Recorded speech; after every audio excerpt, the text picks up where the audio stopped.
Hello ನಮಸ್ಕಾರ, welcome back to my YouTube channel. ಇವತ್ತಿನ ಈ ಒಂದು ವಿಡಿಯೋದಲ್ಲಿ ದಹಿ ಬೆಂಡಿ ಮಸಾಲ ಕರಿ ಹಾಗೆ ಒಂದು ಅಂಬ್ರೆಲಾ ಸ್ಟಿಚ್ ಮಾಡ್ಕೊಂಡಿದ್ದೆ. ಅದ್ರ ಒಂದು ವಿಡಿಯೋ ಕ್ಲಿಪ್ನ ನಿಮ್ಮ ಜೊತೆ ಶೇರ್ ಮಾಡ್ಕೊಡ್ತಾ ಇದ್ದೀನಿ. ಸೊ ವಿಡಿಯೋನ ಸ್ಟಾರ್ಟ್ ಮಾಡೋಣ ಬನ್ನಿ. ಇವಾಗ ಒಂದು ಪೂರ್ತಿಯಾಗಿ ನಾನು ಡೀಪ್ ಫ್ರೈ ಮಾಡಲಿಕ್ಕೆ ಎಣ್ಣೆಯನ್ನು ಕರಿಲಿಕ್ಕೆ ಇಟ್ಟಿದ್ದೀನಿ. ಅದಕ್ಕೆ ಮೀಡಿಯಮ್ ಸೈಜ್ ಬೆಂಡೆಕಾಯಿನ ಫ್ರೈ ಮಾಡ್ಕೊಡ್ತಾ ಇದ್ದೀನಿ. ಅದ್ರ ಜೊತೆಗೆ ಇದು ಫ್ರೈ ಮಾಡೋಕ್ಕಿಂತ ಮುಂಚೆ ಮಸಾಲೆಗೆ ರೆಡಿ ಮಾಡ್ಕೋಬೇಕಂತ ಎಲ್ಲ ಸ್ಪೈಸಸ್ನ ಫ್ರೈ ಮಾಡ್ಕೊತಿರ್ತೀನಿ. ಅದಕ್ಕೆ ತೊಗೊಂಡಿರುವಂಥದ್ದು ಏನೇನಪ್ಪ ಅಂತಂದರೆ ಧನಿಯಾ, ಜೀರಿಗೆ, ಚಕ್ಕೆ, ಪಲಾವ್ ಎಲೆ, ಒಂದಿಷ್ಟು ಲವಂಗ, ಹಾಗೆ 1-2-3 ಮೆಣಸುಕಾಳು ಇಷ್ಟನ್ನು ತೊಗೊಂಡು ಚೆನ್ನಾಗಿ ಫ್ರೈ ಮಾಡಿಕೊಂಡು ಎತ್ತಿಟ್ಕೊತಾ ಇದ್ದೀನಿ. ಅದ್ರ ಜೊತೆಗೆ ಒಂದು ಮೀಡಿಯಮ್ ಸೈಜ್ ಆನಿಯನ್ನು, ಬೆಳ್ಳುಳ್ಳಿ ಹಾಗೆ ಜಿಂಜರ್ ಇವನು ಕೂಡ ಫ್ರೈ ಮಾಡಿಕೊಂಡು ಒಂದು ಸೈಡ್ಗೆ ಎತ್ತಿಟ್ಕೊತಾ ಇದ್ದೀನಿ. ಅದ್ರ ಜೊತೆಗೆ 2 ಮೀಡಿಯಮ್ ಸೈಜಷ್ಟು ಟೊಮೆಟೊ, ಅದ್ರ ಜೊತೆಗೆ ಒಂದು 5-6 ಗೋಡಂಬಿ, 1 ಚಿಟಿಕೆಯಷ್ಟು ಅರಿಶಿನ, ಹಾಗೆ 3-4 ಟೇಬಲ್ ಸ್ಪೂನಷ್ಟು ಅಚ್ಚ ನಿಮ್ಗೆ ಎಷ್ಟು ಖಾರ ಬೇಕೋ ಅಷ್ಟು ಖಾರನ ನೀವು ಹಾಕ್ಕೊಂಡು ಸ್ವಲ್ಪ ಫ್ರೈ ಮಾಡ್ಕೋಬೇಕು. ಇದು ಎಲ್ಲ ತಣ್ಣಗಾದ್ಮೇಲೆ ಇದನ್ನು ಮಿಕ್ಸಿ ಮಾಡ್ಕೋಬೇಕಾಗುತ್ತೆ.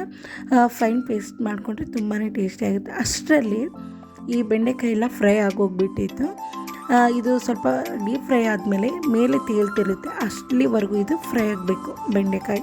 ಸೊ ಇದೆಲ್ಲ ಫ್ರೈ ಆಗೋಗಿದೆ. ಈಗ ಒಂದು ಸೈಡ್ ಎತ್ತಿಟ್ಕೊತಾ ಇದ್ದೀನಿ. ಅದ್ರ ಜೊತೆಗೆ ನಾನು ದಹಿ ಕರಿ ಮಾಡೋದ್ರಿಂದ ದಹಿಗೆ ನಾನು ಸ್ವಲ್ಪ ಮಸಾಲೆ ಪೌಡ್ರ್ ಹಾಗೆ ಅಚ್ಕಾರ, ಸ್ವಲ್ಪ ಹಳದಿನ ಹಾಕ್ಕೊಂಡು ಮಿಕ್ಸ್ ಮಾಡಿ ಎತ್ತಿಟ್ಕೊಂಡಿದ್ದೀನಿ. ಸೊ ಒಂದು ಬಾಣಲೆಗೆ 1 ಟೇಬಲ್ ಸ್ಪೂನ್ ಅಷ್ಟೇ ಎಣ್ಣೆ ಹಾಕ್ಕೊಂಡು ಅದಕ್ಕೆ ಸ್ವಲ್ಪ ಜೀರಿಗೆ ಹಾಕ್ಕೊಂಡು ಏನು ನಾವು ಮಿಕ್ಸಿ ಮಾಡ್ಕೊಂಡಿದ್ವಲ್ಲ ಆ ಮಸಾಲೆನ ಇದಕ್ಕೆ ಮಿಕ್ಸ್ ಮಾಡ್ಕೊತಾ ಇದ್ದೀನಿ.